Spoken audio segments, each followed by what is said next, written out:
I want to talk to you a little bit about the projected image. Rambi, when the bunch of stars just before you, whether it was Shah Rukh, Amir, Salman, somehow the projected image, personal image, got tied up with the kind of roles they were doing, whether intentionally or unintentionally. Is that changing now, or is that something that bothers you? I don't know if it's changing. I can talk for myself. Yeah.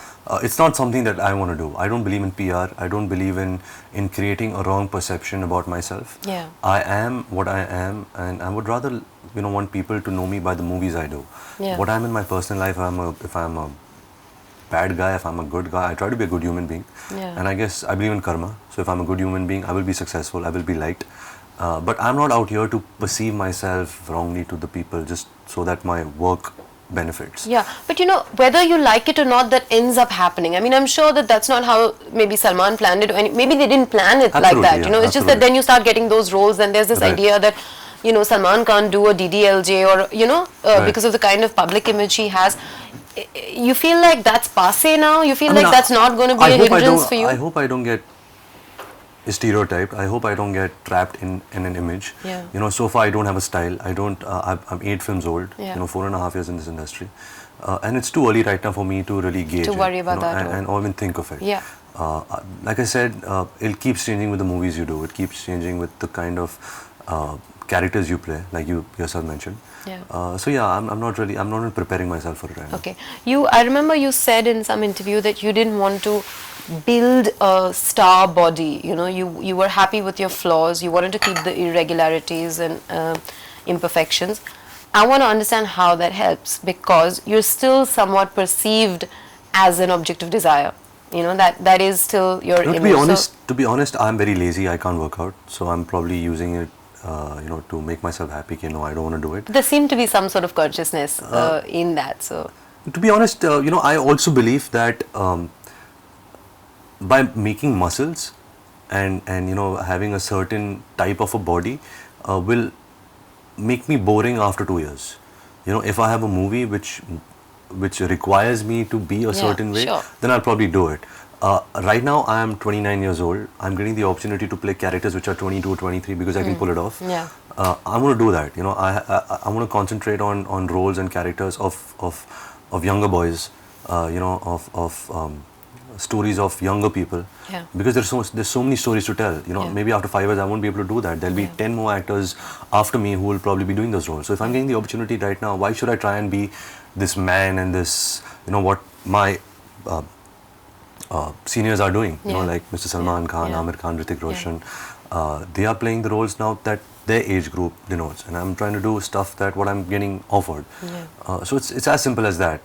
But I think the basic issue is that I'm just lazy to go to the gym and make a body. Fair enough. But you also said that about your scar and Yeah, other things. yeah. So all of that is attributed to To be laziness? honest, I don't consider myself good looking. I'm not trying to be modest here. I have 100 flaws and I'm very aware of it. Sometimes your movies are so glamorized and like you said, the perception of you out there, that your flaws are used as your advantages. Who do you sometimes. consider good looking amongst men? Who do I consider good looking? Well, so many. Yeah. Arjun Rampal is really good looking. Anywhere. I mean, doesn't have to be in India. Anywhere. Oh, anyway. I like Ryan Gosling. I think he's really good looking. Really? Yeah. Okay. No, you don't think so? No. Okay, I think he's good looking. I mean, I don't find Brad Pitt good looking. Yeah. George Clooney is good looking. George Clooney is good looking. Yeah, I mean, there are good looking people, yeah, but No, I just want to know what your beauty type is. I don't have a beauty type. To be honest, I don't know why I said these names also. I don't consider anybody good looking or bad looking. It doesn't matter how you look. It's the personality, it's the work you do. It's always everything. It's always a package. And I don't know, never, and I don't know never people around the world so well to really judge them if they're good looking or not. Fair enough. But again in an interview you had said that you wanted to be the biggest star. I want you to quantify that. What does star mean to you? What does star mean to me? What is being the biggest star? What would it entail? Well, it was a bit of an immature statement, but yeah. I mean, I want to be the best at my job, not just critically acclaimed. I just don't want to do movies where the cities know me by.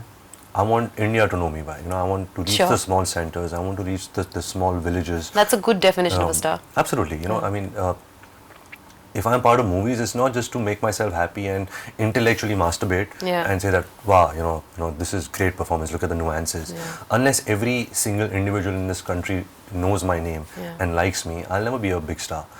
So yeah, when I say that, I mean that I really want to be known all around India, Okay. maybe the world. Yeah. Our industry is growing. Yeah.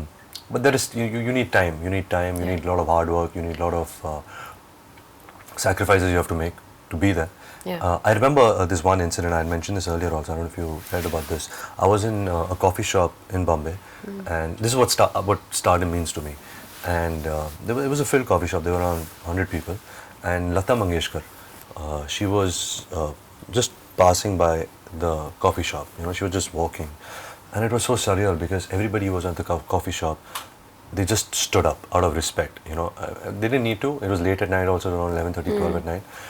But that lady just didn't demand it; she commanded it. Yeah. And I think that's what stardom is. That's what really. I mean, that is Lata Mangeshkar. Yeah. So I think that's what I really mean by stardom. Yeah. My next question was going to be that if I say stardom, what is the first image that comes to your mind? You've already mentioned one. Can you think of another? Well, I guess I'll go back to my family. My grandfather, Mr. Raj Kapoor. Well, I've heard so many stories, and I'm very interested in knowing about his life because I was only 6 years old when he passed away. Yeah. I remember when he went to Russia for the premiere of Avara. Yeah, I remember those pictures. Yeah. So he came out of the theater, and there was a huge mob of Russians, and just waiting to see him. And he went and sat in his car, and you won't believe it that all these people, they carried his car and they took him to the hotel. I mean, that's another kind of Wow. stardom, I mean, we see fans and they scream our names and they ask you for the autograph and all of that. That's also, I mean, it's great. Yeah. It feels really nice, but it's short-lived, because there'll be another heartthrob after you, and there'll be 10 more heartthrobs after them. It's also temporary. But I think what these guys have done is so permanently etched in people's minds. They've just really made a difference.